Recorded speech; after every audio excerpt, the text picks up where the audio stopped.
Okay, so with your dog that's barking, we've now got a positive interrupter, which means that if your dog's down the garden, you can clap your hands 3 times, and they know that there's a reinforcer in the bank for them. Chances are they're going to come and get it if they've been paid well enough for that behaviour, or the food was good enough for it. So they will probably head towards you if you've repeated that exercise many, many times. And again, you practice this exercise without the distraction of the real case environmental stimulus, such as the neighbours walking past or something. Okay, so we've also got the dog can do its own position after they've done a certain amount of bark. So they bark 3 times, adopt a down position, and then you can release them with your OK word that you've trained separately. Okay, so this is another way you can train your dog. If you've got them on a lead, or you're in a training class situation, or perhaps out on the street and you've got your dog on a lead, and they start to bark, you can again stick to your 3 bark policy if you want to, and ideally, if you're out on the street, you don't want your dog barking at anybody. You want to habituate them to any other people and dogs in the environment unless they're off their leads. And so we'd like to be able to ask the dog to be quiet. So we think of a word.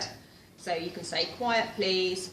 Okay, so this is how you can do it. You're going to have one particular treat for this exercise. So I would say something like squeezy cheese or liver paste in a tube, which you can get from pet shops, is a really good idea, because the natural licking mechanism will bring around a calm response from the body and bring about some feel-good chemistry in their blood, and the dog will naturally feel calmer. By choice, the dog would rather feel calm than uptight, frustrated or anxious. So it takes a little while for them to realise that there is a choice in those situations, but if we teach them these choices, then they will usually choose to do what's appropriate for us. Okay, so here's what we're going to do. So the dog's kicking off, barking and going bonkers on the end of the lead. Bark, bark, bark, bark, bark. Quiet please. Put a treat on the nose, there's your sticky paste. Count to 5. Good. And then you can praise them for being quiet. Okay? So it looks like this. Woof, woof, woof. Quiet please. Good. Okay. And you could also, if the dog was standing up, obviously, if you wanted to, you could ask them to sit as well.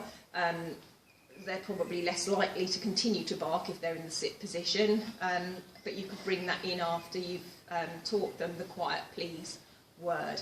Okay, so don't wait to be in a busy environment where there's lots of other people about and lots of distracting things. Try it in a quiet environment where you might come across just 1 or 2 people at a distance, so that the dog's still in a mental state and can cope, and they haven't become so emotional that they're not thinking at all. So you'll have much more success that way. But these behaviours really need to be trained at home in a less distracting environment, so that your dog is set up for a successful training session. Okay, very good. Now another sweet. Well done. Good. Well done.